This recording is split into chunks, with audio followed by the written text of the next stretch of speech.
Hi friends, welcome to day 21 of Yoga Connection. Today we are connecting to fear, and we're actually going to be doing our first arm balancing posture today. So just see how that feels, hearing that. Maybe you're sitting there like, yes, can't wait. Maybe you're like, not me, that's not going to happen for me. But see if that fear starts talking. And when I did my training with my teacher, Padma in India, she told us right from the beginning, so many poses aren't achieved because of fear, not because of strength, not because of practice or ability, but because of fear. And in my training, when we did this pose, maybe 2 or 3 of us knew how to do it before, and by the end of it, all of us could do it. So I will show you lots of different options, but the mantra that I want to focus on today's class is fear is a powerful force, but so am I. So when that fear might arise in this class, in this practice, later in the week, year, life, keep remembering that fear is a powerful force, but so am I. And of course, fear serves a certain purpose. We don't want to get hurt. We don't want to overexert our body, and we want to take care of our families and things like that. But oftentimes it gets in the way, and it's not always necessary. So we're going to dive into our relationship with that today. We'll start in a comfortable seated position, and we'll get into the hands and wrists a little bit. We'll start by settling in. Hands can rest on the knees or on the lap, and closing the eyes for a moment.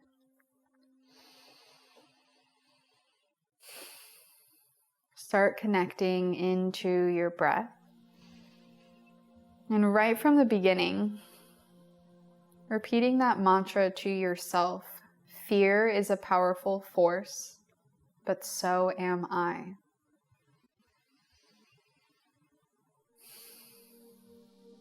Really believing that. Again, fear is a powerful force, but so am I.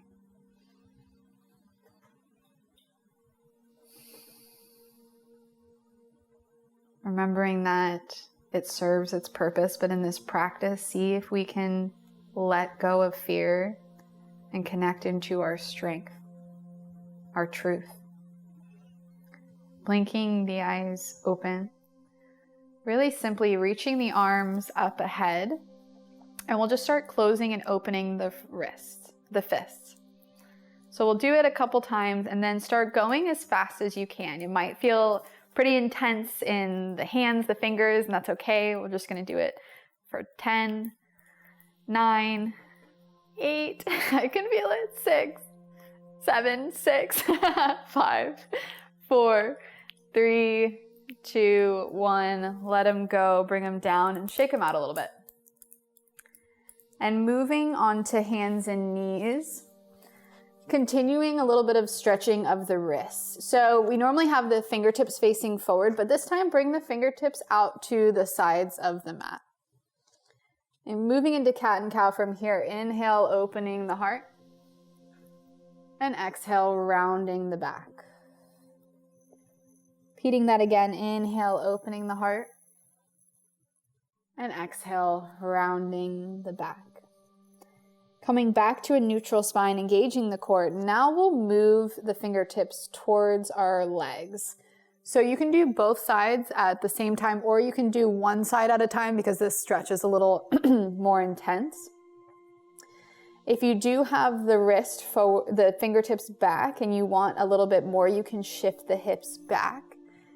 If you want a little bit less, shifting the hips forward.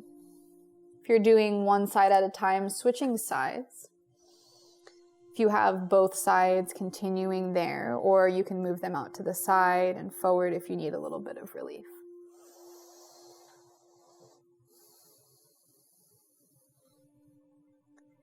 And finally, bringing the wrist back to center. One last thing, we're going to put the back of our hand on the mat, bending into that front elbow a little bit, and then slowly begin to straighten it. It doesn't have to be perfectly straight. I keep mine pretty bent here, just because my wrists are a little bit sensitive in that direction.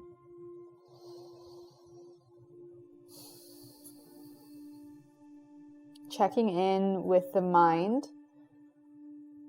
Maybe you're still thinking about the fact that we're going to be doing a balancing posture. Maybe you've let it go, but just checking in.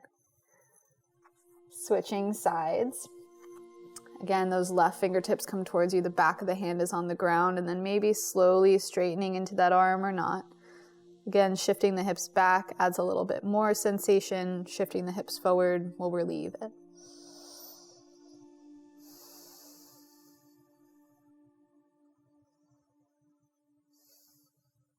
Placing that left hand down. Just take 1 second to sit back on the hips, rolling the wrists out in both directions.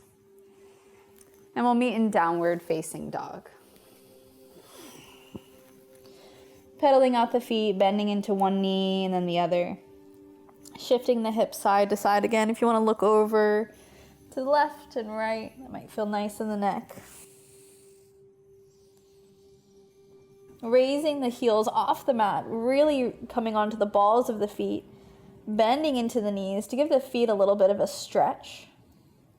And then releasing the heels down towards the ground, slightly straightening into the legs. Walking the feet towards the hands, coming towards a forward fold at the top of the mat. Inhale, halfway lift, leading with the heart. And exhale, folding. Bending through the knees, inhale, raising the arms up, palms come to touch. Just one round of sun salutation, exhaling as you release towards your forward fold. Inhale, halfway lift. And exhale, fold, placing the hands down, stepping back to plank. Inhaling here. Exhale, lowering all the way onto the belly. Inhaling into cobra or upward facing dog. And exhale, downward facing dog. Raising the right leg up as you inhale. And exhale, stepping the right foot forward in between the hands. We'll keep that left knee raised up. So here you can come onto fingertips or you might use blocks here. We're going to come into cat and cow in high lunge. So pushing the ground away from you, arching the spine, tucking the chin to the chest while keeping the bend in the front knee, cat. Inhale, opening the heart, reaching through the crown of the head towards the ceiling, cow pose. Exhale, rounding the back, really arching those shoulders towards the ceiling. Inhale, extending the heart forward. One more time, rounding the back. As you exhale, and inhale, opening through the heart. Placing the blocks off to the side, stepping back to plank. Inhaling here.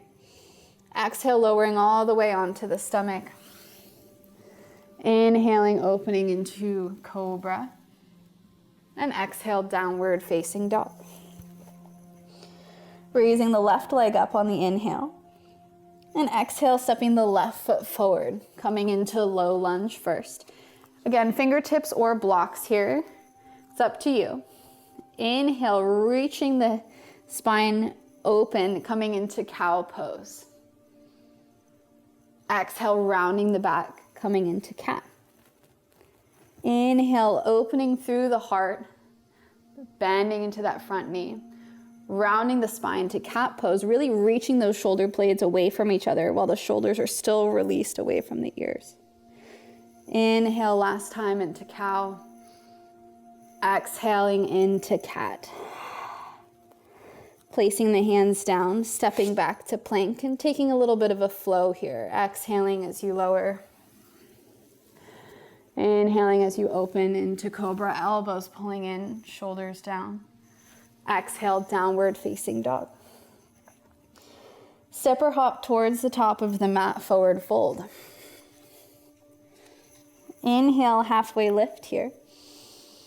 And exhale, fold. Bending through the knees, inhale, raising the arms up, palms come to touch. Exhale, hands come to heart center. Opening the legs wide for Malasana squat. Sitting the hips low, the heels can rise off a little bit if needed. Pushing the elbows into the knees, opening the heart wide. Inhaling. Exhale, placing the hands down, shifting the hips high, and stepping back to downward facing dog. So, we're going to find a little bit of fun movement here. We're going to jump forward and back between Malasana and downward facing dog.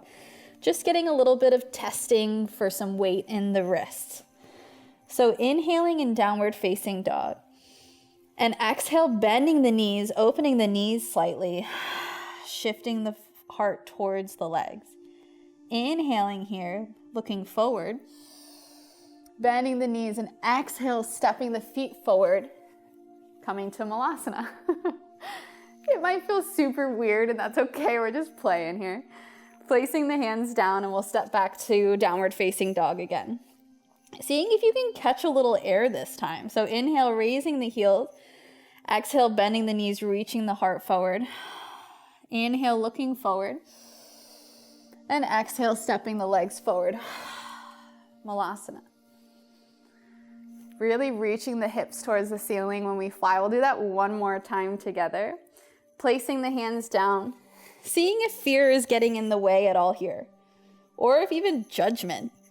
You're like, oh, I don't want to look weird. Like, we all look weird right now. It's okay. We're in this together. Inhale, raising the heels. Exhale, bending through the knees, opening the knees a little wide. Inhale, looking forward. And exhale, seeing how high you can get the hips. And then reaching the feet down, Malasana pose. Breathing here. Placing the right hand down and raising the left arm high for a gentle twist. You can also wrap the right arm behind the leg, and the left fingertips may come back to reach the right. Switching sides, the left arm comes low, right arm comes high. Again, if you want the bind, the left arm will come back. The right fingertips may come to find the left, or just staying in the open twist. Placing the right hand down, reaching the hips high, walking the feet back to center, bending through the knees. Inhale, raising the arms up, Tadasana.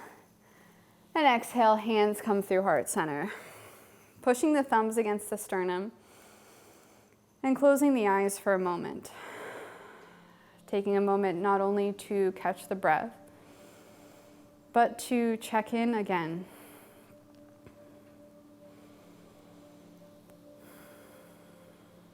Is fear coming up at all? And if so, of course, that's okay. It's part of the human experience.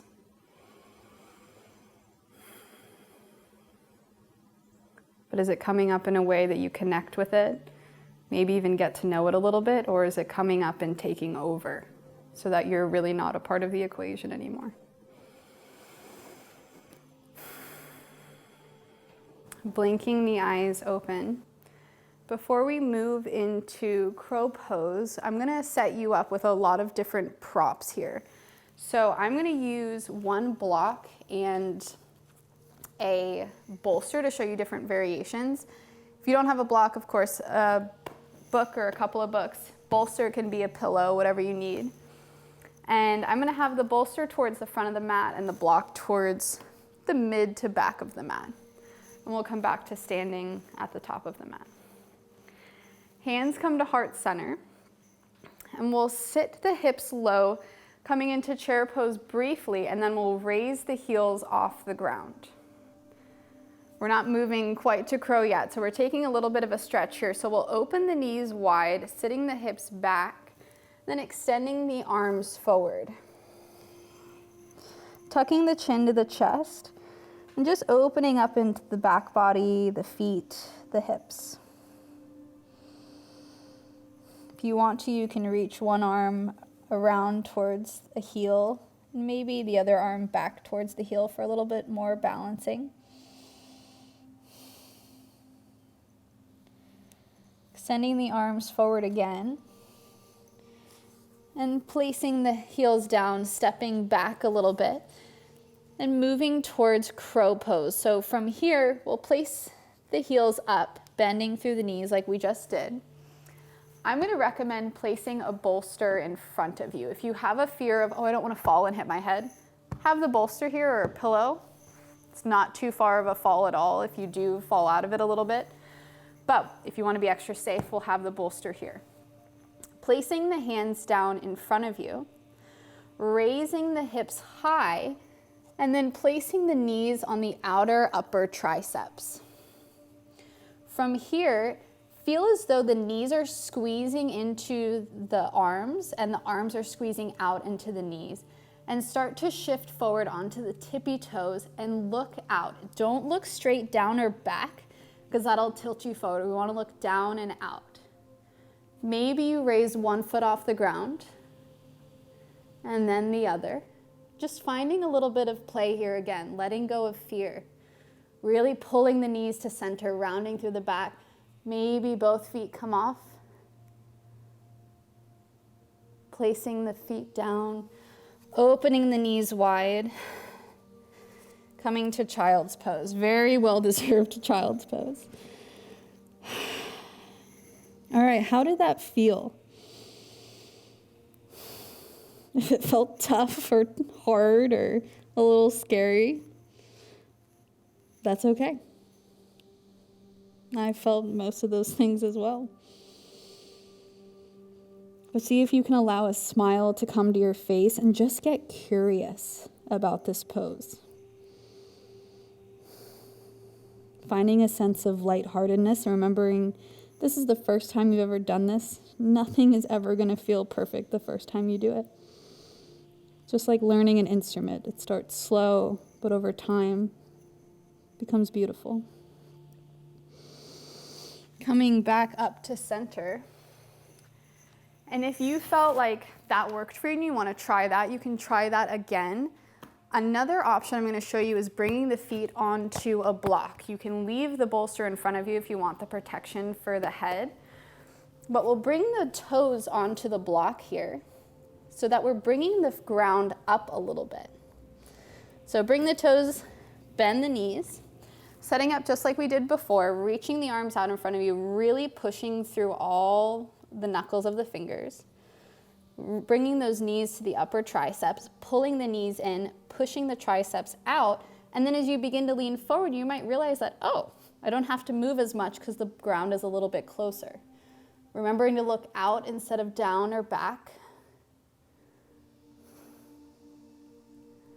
If you fall out, come up and try it again.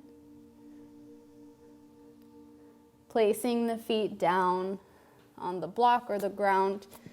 This time coming to sit and just rolling the wrists out. No matter what happened, that was awesome.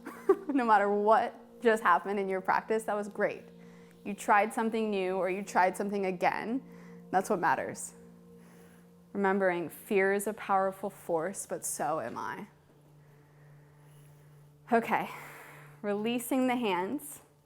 If you want to try that one more time, you can pause it and try it again. You can always play after class or later today. But we'll end our little crow pose section right there. We're moving all the props off to the side. And coming back to downward facing dog. Bending through the knees, pedaling the feet out. Seeing if you can find a calm breath here. Taking the left hand across and grabbing the right thigh, the right calf, or the right ankle, and just finding a gentle twist. Looking over that right armpit. Trying not to open up through the right body though. We're just reaching that left rib cage towards the right thigh. Placing the left hand on the ground and switching sides. Right hand comes to the left thigh, shin, or ankle. Looking under the left armpit. You can bend into that right arm, pulling gently, but not too much.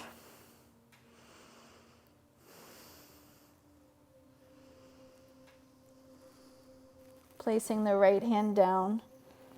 Placing the knees down, sitting the hips to either side. And coming to a wide-legged forward fold. So opening the legs as wide as they just kind of rest comfortably. It doesn't have to be super huge. As always, if you want to sit up on a blanket to raise the hips up, that might feel good. Inhaling here. And then exhale, walk towards your forward fold. Doesn't have to be super intense. We're just going for a gentle stretch here. Shifting the perspective of a deep stretch into just calming down the nervous system. So really bringing the attention to the breath. and letting the body stretch at its own pace, at its own level.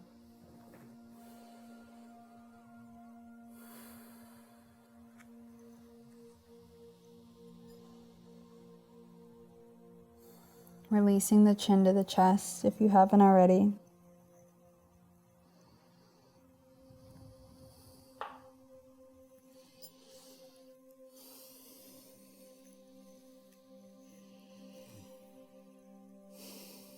And slowly walking yourself back up through center. Grabbing the out underneath the knees and bringing the knees back to center. And sitting down, before we come to Shavasana, just a little stretch of the shoulders since I did a lot of work. Placing the hands and feet down. Raising the hips up for a reverse tabletop. Reaching the heart towards the ceiling. The head can look up or the chin can stay tucked. We want to avoid looking straight back behind us. And then from here, we'll sit the hips towards the heels, bending into the back of the arms for a little bit more of a rotator cuff stretch.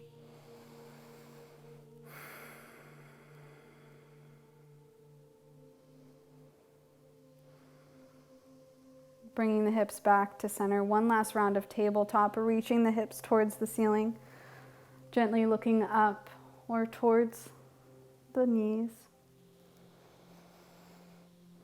Placing the hands down, scooting the hips forward, and coming onto our backs, pulling the knees towards the chest and rocking side to side. Letting a gentle smile come to the face. Again, that was awesome. No matter what happened.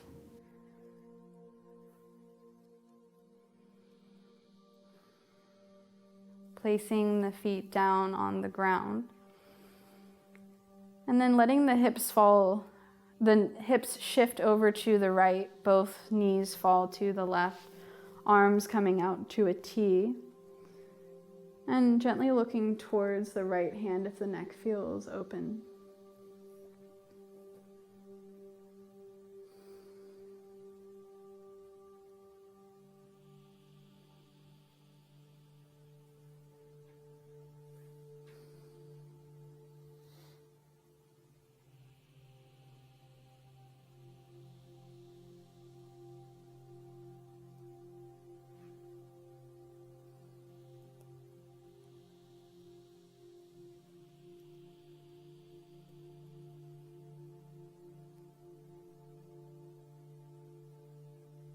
On your next inhale, bringing the knees back to center. And then shifting your hips over to the left. The knees fall now to the right. And looking over towards the left hand. If there is any negative internal dialogue, remembering that fear is a powerful force, but so am I. And tell that voice to take the back seat for a little bit. If there are some really inspiring thoughts of being proud and excited, let those shine. That's your true self speaking up.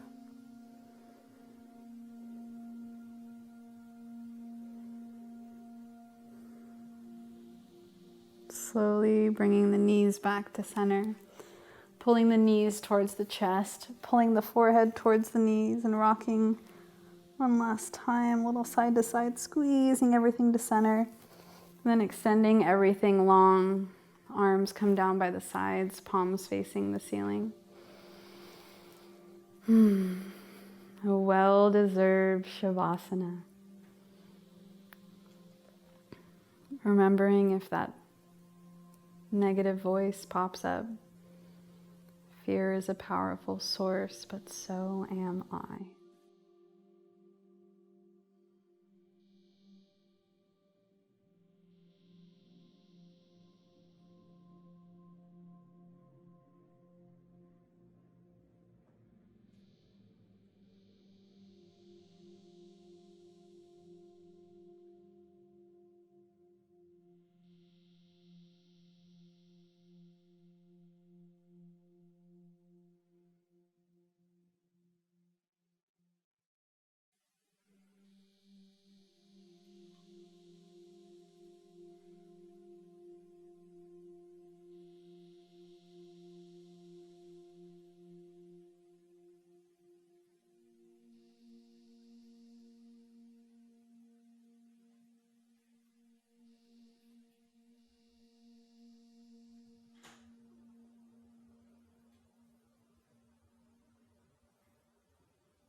Start connecting back into your breath.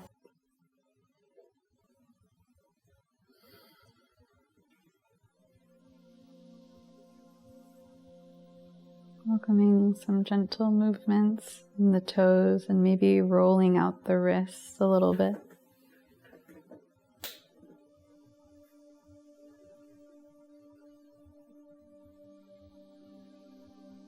And bending through the knees. And rolling over onto either side, using the upper arm as a pillow for the head.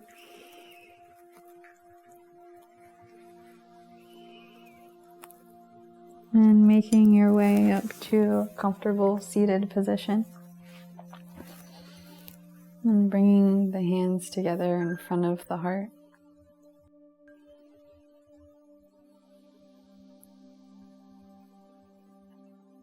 Remembering that lesson my teacher, Padma, taught me.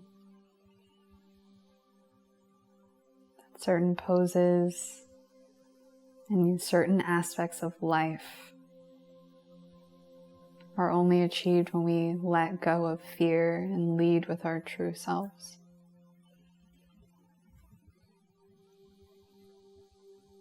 So if you were able to let go of fear on the mat, see if you can let go of fear off the mat today.